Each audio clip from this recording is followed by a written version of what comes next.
For example, Weight Watchers with their new program, if you don't take the extra points in proteins, but like most people do, I'll take a while to well, a little sweet, and so a little treat and so forth. Well, if you take it in carbs and sweets and fat and not in proteins, you're going to end up with losing some muscle mass, which is not very good. So rapid weight loss because we eat less. Social eating, well, for sure that there's less choices. But I would say if you're invited to go, enjoy yourself, but be assertive. Say, okay, I don't want this, I want that. So don't say, oh, no, I'm on the diet, I don't go out. No, please go. Enjoy, go to a restaurant. But learn to say, if it's not perfect, well, keep up going on the next day and learn. Deviation. When you're on a medical plan, try not to deviate in carbs and sugar. You can have extra butter, extra fat, you can have extra meat. This won't change the physiology. You may have extra calories, but it won't show that much on the scale. But if you have carbs, sugar, it takes 2 or 3 days to go back to normal. It modifies your physiology, so you're going to have better results if you stay away from carbs. Type 2 diabetes, we talked a bit about it.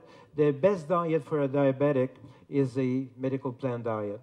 In less than 48 hours, most of the time, we reduce by 2/3 or completely the medication and insulin. But it has to be done under the surveillance of a physician knowledgeable in the technique, not by yourself, please. And maintenance, and that's very good.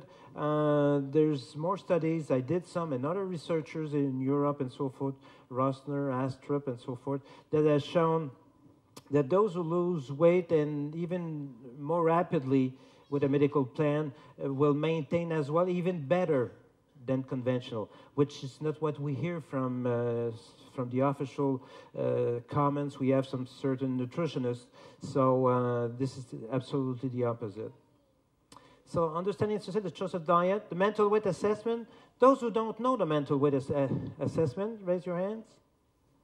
Some of you, okay, all the others do know. So I'll go quickly. The mental weight assessment is, what's the purpose of this? It's just to stay conscious why we do things. So on the first visit, people will answer a quick questionnaire, 12, 15 minutes, about why they have a problem. Is it because they emotions, motivations, habits, exercise? So we have all the possible behavioral and psychological causes that can explain it.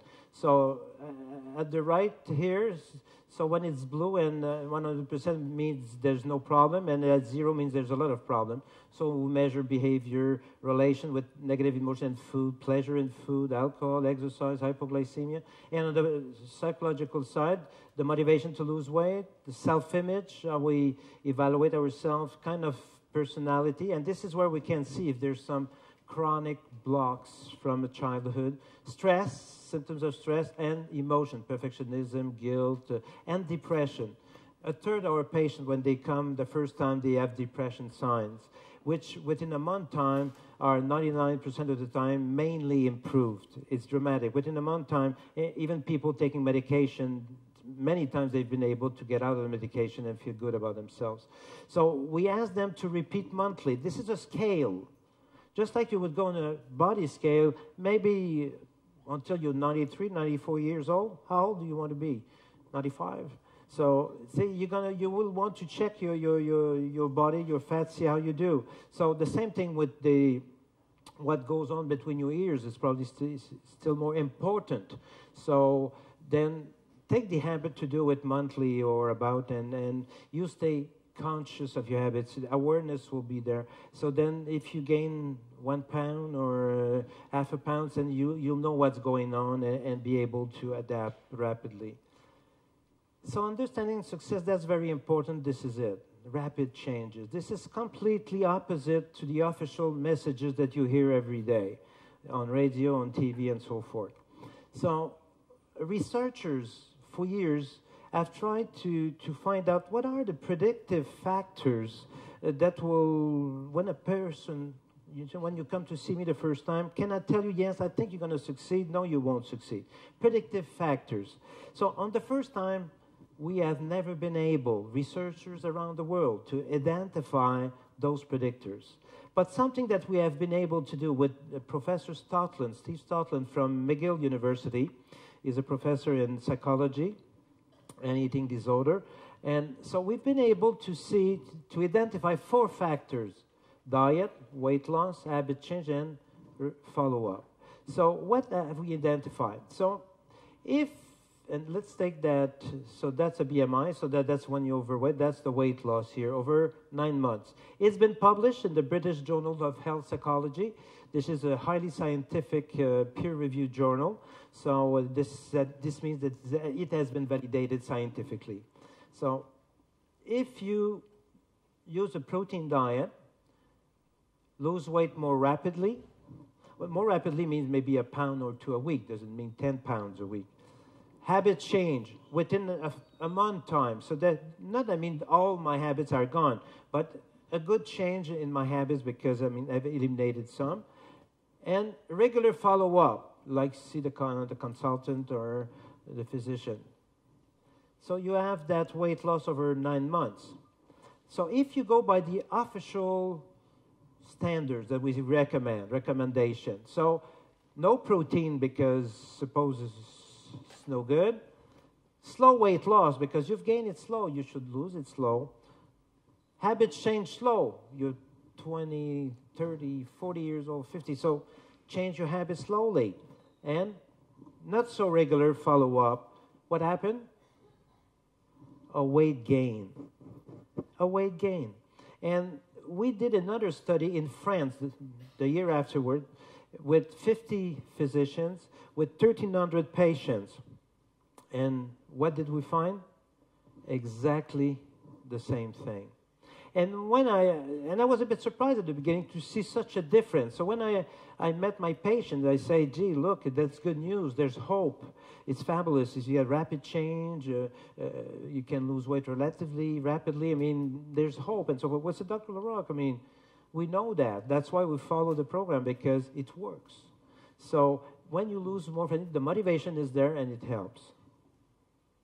So the last point for success is regular follow-up. We talked a bit about that. So people will say, now it's well understood that diets, protein diets especially, very low-calorie diets, are helpful, efficient in a short-term basis for a few weeks, few months to lose the weight. Yes, we said, well, but they won't maintain it. They won't maintain it. It's so surprising. I was in France last week, and I've heard about the Montpellier University. There's a professor over there who gives lectures to doctors who want to know about nutrition. And this doctor is saying that if you are 3 stone overweight, don't bother lose weight, be operated. Have a band, a gastric band, or a bariatric or a surgery. It's awful. It's a crime against humanity. I mean, that the professor, says such stupid things because we have here people who have lost much more and been able to maintain for a long period of time. So, unfortunately, the official message is carried, it's hopelessness. So people get desperate if they believe in there. So people can't lose, they can't maintain the weight. So this is a study we presented at the International Congress on Obesity a few years ago. So we took patients who had succeeded, who have achieved their desired weight. You say, okay, those will maintain, those won't. So we measured those factors. So we're trying, is it when they exercise? Is it when they're motivated, when they're less depressed? We didn't find any predictive factor, except one, which is being followed monthly. Get on the mental weight scale once a month. That's it, that's all. And see your counselor a few minutes per day.